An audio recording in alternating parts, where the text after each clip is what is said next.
Como será que o Firak se interessou pelo Tantra? O que motivou ele a se tornar terapeuta? O que difere o Tantra de outras práticas espirituais ou mesmo terapêuticas?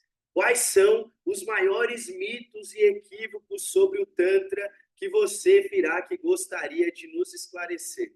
Essa e algumas outras perguntas são as perguntas que eu vou responder dentro desse vídeo e dessa série de vídeos que nós vamos fazer aqui diretamente da Escola Mahara Tantra. Para quem não me conhece, querido povo tântrico, sejam bem-vindos. Meu nome é Antar Firak. Você está no canal da Escola Mahara Tantra. E nessa série de vídeos que nós faremos a partir de agora, nós estaremos entrando numa série chamada Conversas Tântricas. E aqui a gente vai responder literalmente milhares de perguntas que nós temos na nossa base de dados. São milhares, literalmente, de perguntas que são enviadas para nós aqui através dos nossos canais da Escola Mahara Tantra.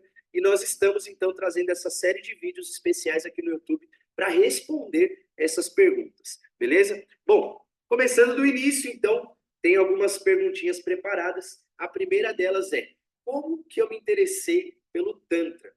E aqui é muito interessante porque nós precisamos começar a fazer uma distinção muito clara entre o Tantra, entre a terapia tântrica, entre a massagem tântrica, entre o Neo-Tantra e todas as múltiplas formas que o Tantra pode tomar nesses tempos atuais no qual nós estamos vivendo.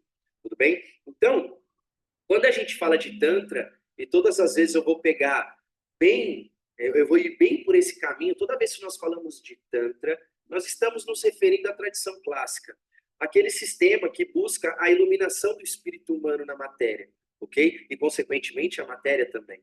Então, quando você me pergunta sobre o Tantra, eu vou sempre caminhar por essa linha, ok? Trabalhar um pouco mais no sentido do Tantra clássico. Então, como que eu, Firak, me interessei pelo Tantra? Eu tenho duas portas aqui. Quando eu comecei o meu caminho espiritual, eu comecei o meu caminho espiritual por inspiração da minha família, né? Eu fui criado dentro de uma família kardecista, espírita, e ali eu comecei a minha trajetória espiritual, como eu já contei algumas vezes para quem me acompanha há mais tempo. Ali eu comecei o meu desenvolvimento, porém, eu tinha perguntas que não eram respondidas, e logo isso acabou me levando lá para o estudo do Oriente, né? Da área mais hinduísta, digamos assim. Então lá eu conheci primeiro o yoga, né? Fiquei apaixonado por essa prática da meditação, depois o yoga, mas não o yoga postural, tá? O yoga no sentido clássico. Então os Yoga Sutras de Patanjali, pude conhecer trabalhos como o trabalho de Paramahansa Yogananda com Kriya Yoga, né, o trabalho de Paramahansa Ramakrishna com a Ordem Ramakrishna, que veio para o Brasil, inclusive. E dentro de todos esses estudos, o meu primeiro contato com o Tantra foi inicialmente a partir de Paramahansa Ramakrishna, que dentro da tradição oriental é considerado um grande mestre. Ele foi considerado pelos eruditos da época do Oriente, da Índia, um grande avatar. Ele era considerado a própria encarnação de Vishnu. Né? É uma história muito interessante.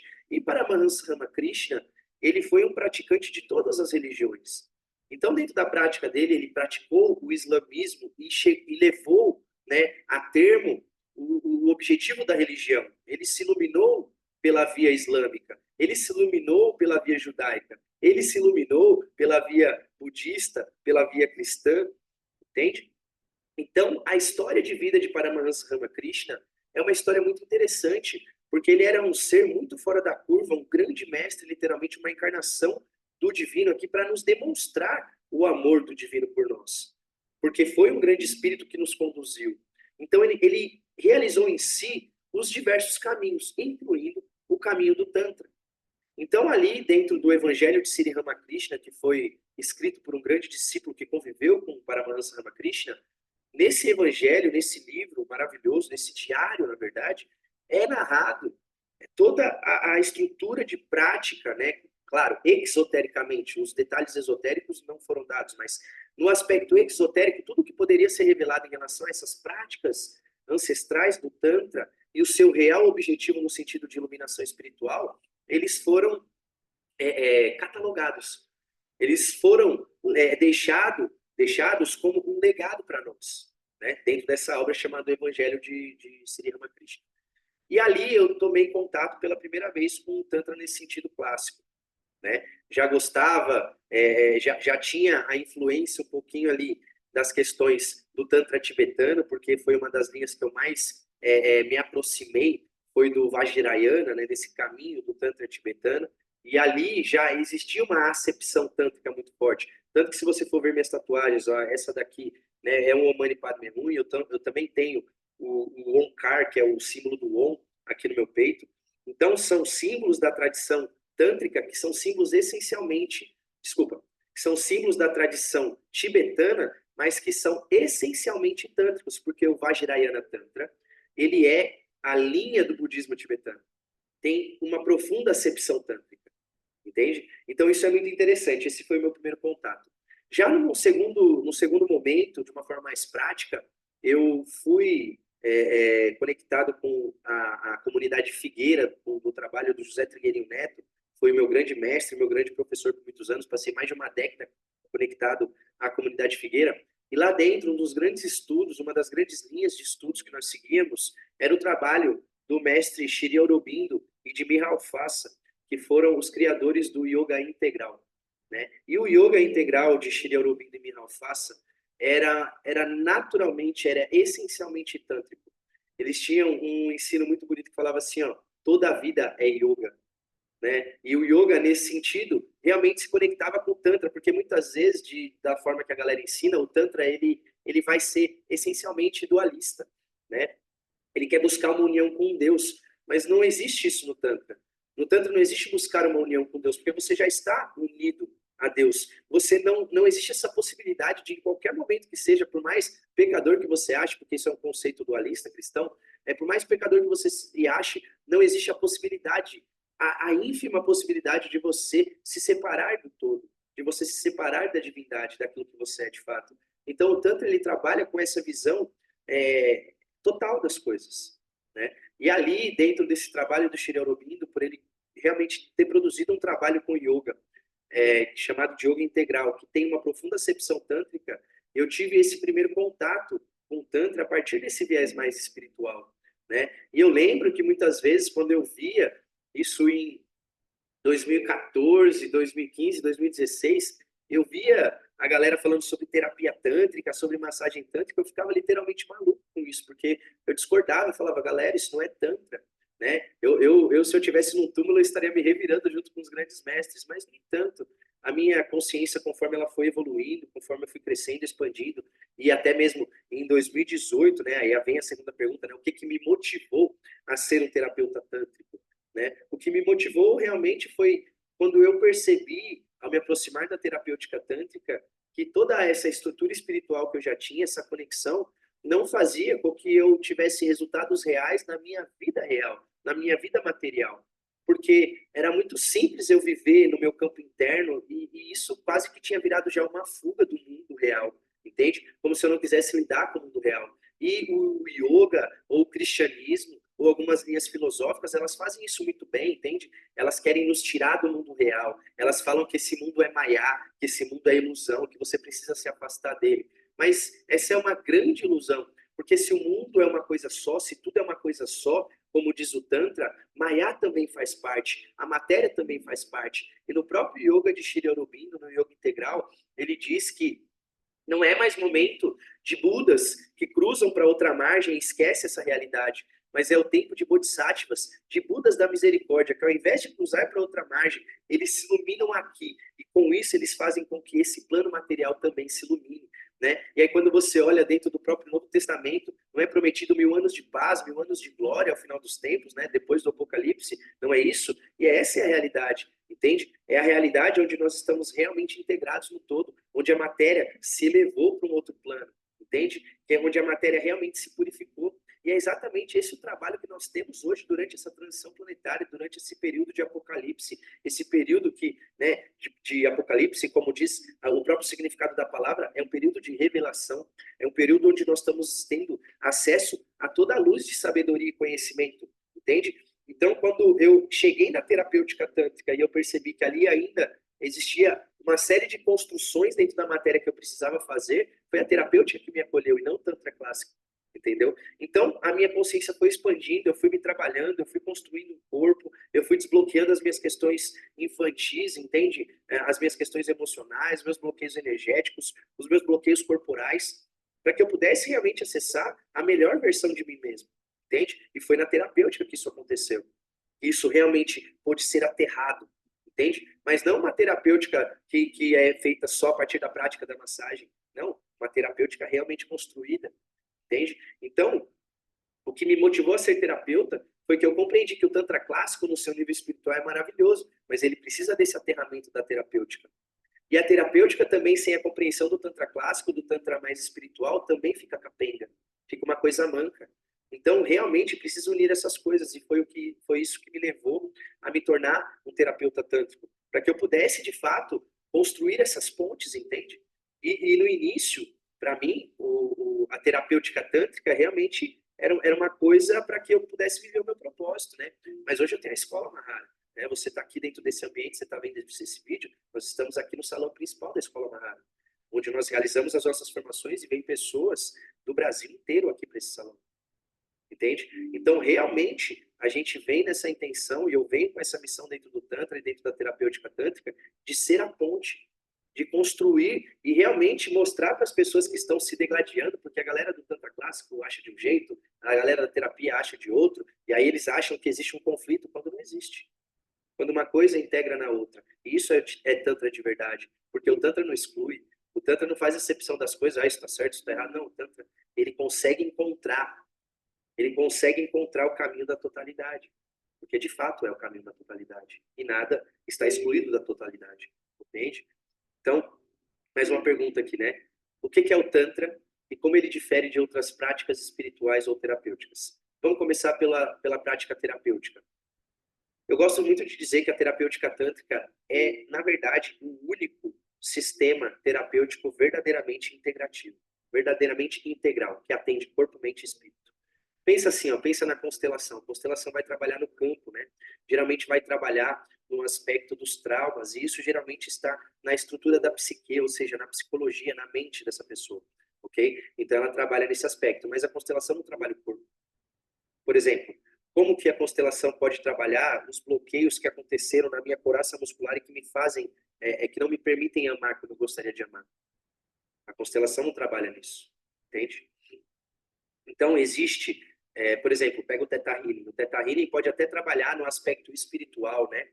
Fazendo os downloads em outros níveis de consciência, mas ele também não trabalha no corpo. Agora, pega a massoterapia. A massoterapia trabalha no corpo. Pode até trabalhar um pouquinho na liberação de alguns traumas, mas não trabalha no sentido espiritual. Então, toda a abordagem ou metodologia terapêutica que você for analisar friamente, de forma crua, sem estar muito envolvido, emocionado, você vai perceber que são metodologias unilaterais, ok? Ou que no máximo atendam duas das três segmentações do ser humano, ok? Agora, a terapêutica tântrica de fato é a única que possibilita o trabalho nas três camadas: corpo, mente e espírito, entende? Corpo, mente e espírito vai incorporar tudo, né? A camada energética, a camada emocional, a camada psicológica, entende? O psiquismo, tudo isso, ok? Então, por isso que do ponto de vista terapêutico, ele é verdadeiramente integrativa, a única e mais poderosa metodologia terapêutica que existe hoje. Não tem nenhum terapeuta ou nenhum método terapêutico que atua de forma mais íntima e profunda que a verdadeira terapêutica tântrica. Agora, é importante fazer uma ressalva. Isso quando aplicado por um verdadeiro profissional, ok? Porque nem todos os terapeutas tântricos que se dizem terapeutas, eles são terapeutas de verdade, ok? Então você precisa ter essa cautela. Da mesma forma que o Tantra, no seu aspecto de prática espiritual e de sistema ancestral e tradicional, de iluminação, você tem, então, um caminho que, originalmente, até quando você vê nas tradições mais antigas, né, 500 anos antes de Cristo, você vê certas escrituras, certos trechos que sobreviveram para nós hoje, no contexto acadêmico, que são estudados, já era dito que o Tantra é o sistema de iluminação mais rápido e poderoso que o ser humano possui em mãos. O Kaula Tantra, que é essa tradição, é dito dentro das escrituras que esse caminho dentro de todas as outras eras, né? A era de ouro, a era de prata e a era de bronze, que eram eras de consciência da humanidade, eras mais prósperas, digamos assim. Você tinha essas práticas do Kaula Tantra como algo secreto. As pessoas praticavam em segredo. No entanto, durante a Era de Ferro, que é chamada de Era de Kali, que pode ser análoga a esse período de transição planetária, como dizem os espíritas e os espiritualistas, ao período de Apocalipse, como é dito pelos cristãos, né? Então, essa Era de Kali é análoga a isso. É esse período onde realmente o ser humano vai se corromper, onde ele vai estar perdido.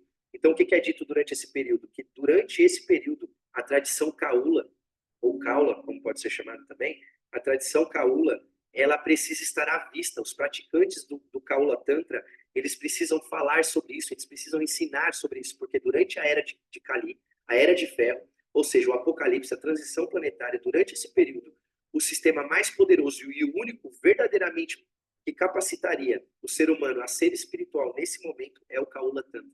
Por que é o Kaula Tantra? Isso está escrito na escritura, ok? Nas escrituras do Tantra.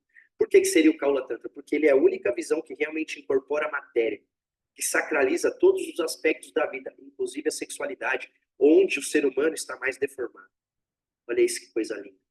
Entende? Então é por isso que o Tantra difere muito de outras práticas espirituais, e até mesmo quando ele desce, quando ele se organiza, porque ele desce, né? O Tantra é muito grande no seu sentido clássico. Ele abarca esse aspecto completo do ser humano. Agora, quando ele desce no contexto atual para uma terapêutica tântrica que se molda dentro de uma terapia, né, para ajudar, ele também é gigantesco, é extremamente poderoso. Então é por isso que ele difere tanto no aspecto espiritual e também no aspecto terapêutico, ok? Mais uma pergunta.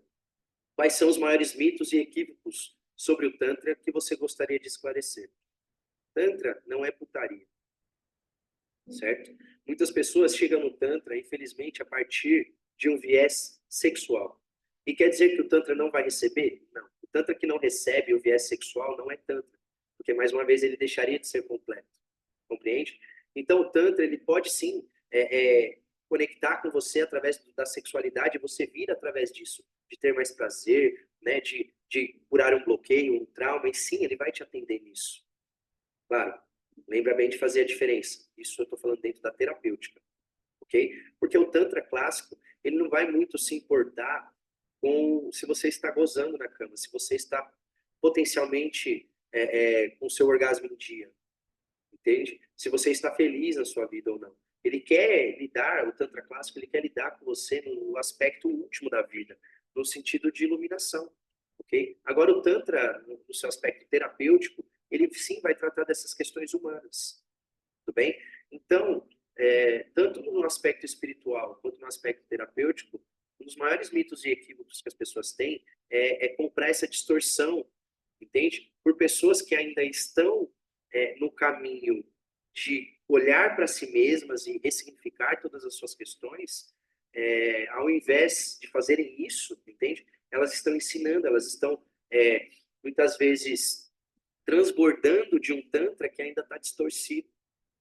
Por isso que a gente ouve falar a respeito de tantos abusos ainda dentro da terapêutica tântrica, porque muitos profissionais não estão preparados para estarem nesse lugar, entende? Mas isso não quer dizer que por isso você deve se afastar. Não, você deve procurar. Você deve ter discernimento, exerça o seu discernimento. Pesquise, procure, estude a respeito. Entende? Você vai encontrar as pessoas certas.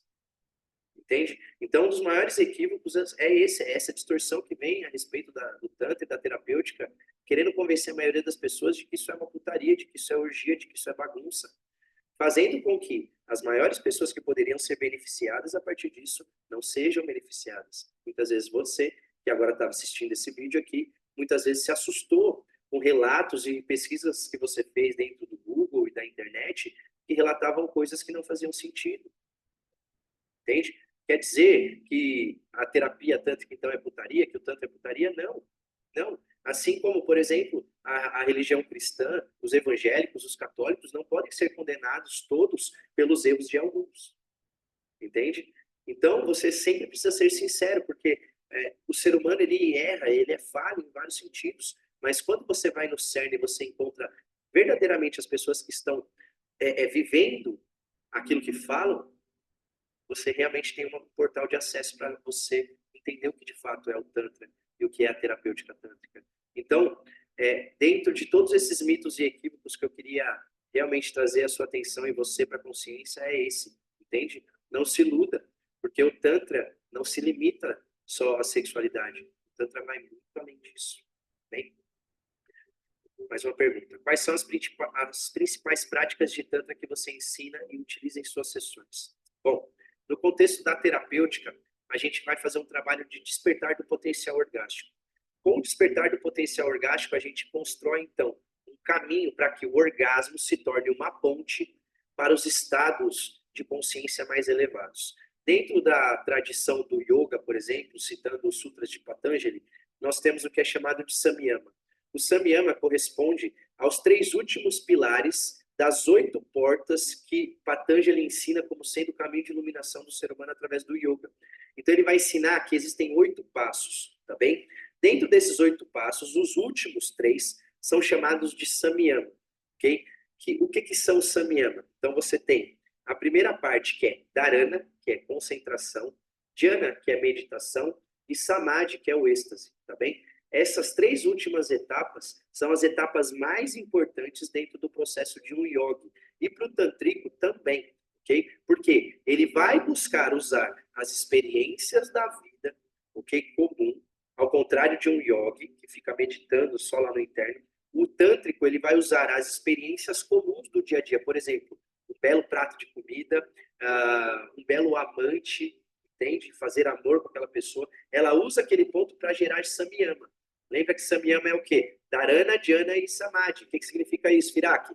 É concentração, meditação e êxtase. Então, por exemplo, eu vou me relacionar com a minha parceira sexualmente, eu vou usar aquilo para gerar concentração, vou ficar concentrado somente nela. Quanto mais eu ficar concentrado, mais todo mundo vai desaparecer e somente vai existir eu e ela. Isso é dhyana, isso é meditação. É um único foco, é realmente um foco a laser, entende? E o samadhi é quando eu me perco naquilo, quando eu tenho aquela explosão orgástica e que eu não sei diferenciar o que sou eu e o outro, o que é eu e o que é minha parceira, entende? Eu me perco naquele êxtase. E quando eu cultivo isso através do sexo, por exemplo, eu tenho, então, um trabalho muito poderoso. No contexto terapêutico, eu ajudo os meus interagentes, seja feminino, masculino, não importa, eu ajudo eles a cultivarem esse potencial orgástico para que nessa explosão eles experimentem Samyama, ou seja, Dharana, Dhyana e Samadhi, concentração, meditação e êxtase. Porque no êxtase, ela se vê enquanto ser espiritual, ela se vê enquanto divindade, e ali está tudo resolvido. Entende? Então, no contexto terapêutico, é isso que eu conduzo os meus interagentes. E no aspecto do desenvolvimento pessoal, no meu Tantra, eu pratico exatamente isso. Então, eu uso coisas comuns, entende? Coisas que são banais, coisas que são profanas para muitos, eu uso para fazer a minha adoração, a minha conexão, ou seja, a contemplação do meu Samyama, Dharana, Dhyana e Samadhi, concentração, meditação e êxtase, beleza? Isso é a base do meu trabalho, tá bem? E ponto 5, última pergunta aqui. Como você adapta suas sessões para atender às necessidades individuais de cada cliente? Então, aqui é interessante fazer uma distinção. A maioria dos terapeutas tântricos por aí, eles não são terapeutas, eles são massoterapeutas tântricos. E eu não quero dizer com isso que eles estão errados, tá bem? Não estou fazendo uma crítica. O ponto é que é muito diferente um massoterapeuta tântrico de um terapeuta tântrico, ok? O massoterapeuta tântrico, ele tem a massagem como ferramenta. Então, ele vai querer resolver tudo com a massagem. Basicamente, o terapeuta ele difere muito desse processo. Por quê? A primeira coisa que eu vou fazer, eu como terapeuta tântrico, como um formador de outros terapeutas aqui na Escola Mahara, o que eu falo? Primeira coisa é que a gente consiga compreender, através de uma metodologia, qual que é o ponto de bloqueio dessa pessoa. Entende? Primeiro eu preciso, como terapeuta, saber qual que é o desenvolvimento comum de um ser humano saudável. Dentro disso, eu preciso conhecer essas fases. Conhecendo essas fases, eu vou saber quais são os bloqueios e os motivos dos bloqueios, entende? Por que gerou um bloqueio, dentro de cada etapa, em qual ponto aquela pessoa se encaixa. Eu preciso de um método para isso. Até mesmo para identificar se ela pode ou não receber a massagem tântrica. Você sabia que a maioria das pessoas não poderia receber a massagem tântrica? E eu preciso identificar isso de acordo com o nível do bloqueio emocional dela, porque isso se reflete no corpo. A maioria dos massoterapeutas não vai saber disso. Entende? Então, como que eu adapto as minhas sessões às necessidades individuais? Primeiro, eu pego a minha metodologia e eu vou identificar em qual ponto essa pessoa se encontra do processo de desenvolvimento corporal e emocional dela. E isso não sai da minha cabeça. A nossa metodologia é baseada em ciência, em Freud, Reich, Lowen, Kahneman, ok? Tenho toda uma linhagem discipular científica na qual nós usamos como base para a construção do nosso próprio método. Entende? Então, eu olho para cada um de acordo com a própria história, a própria biografia da pessoa, e com base nisso, com base nas dificuldades dela, eu vou criar uma psicodinâmica, ou seja, eu vou criar uma linha de desenvolvimento que vai ajudando ela a gradativamente ir soltando esses bloqueios, ir trazendo esse pulso de vida de volta para o corpo dela, para que ela possa ir amadurecendo nas suas fases até que ela seja um ser humano completamente formado, um ser humano livre, entende? Potente, realmente manifestando a sua própria verdade. É dessa forma que eu consigo, então, adaptar as minhas sessões de terapêutica tântrica de acordo com a necessidade exata de cada cliente. Show de bola? É isso, galera. Bom, espero que vocês tenham curtido, tá bom? Não esquece de deixar o like aqui, se inscreve no canal se você não se inscreveu. Se você quiser, pode deixar aqui nos comentários também as suas perguntas, tá bem? Essas são perguntas que são deixadas nos nossos formulários pessoais, mas se você quiser deixar aqui, pode colocar no seu comentário quais são as suas dúvidas dentro desse campo do Tantra clássico, terapia tântrica, neotantra, massagem e toda essa série de assuntos muito interessantes que nós temos para tratar a partir de agora, tá bem? Então sejam muito bem-vindos, espero que vocês tenham curtido esse primeiro vídeo, deixe seu comentário, não esquece de curtir e compartilhar também, e a gente se vê então no próximo vídeo.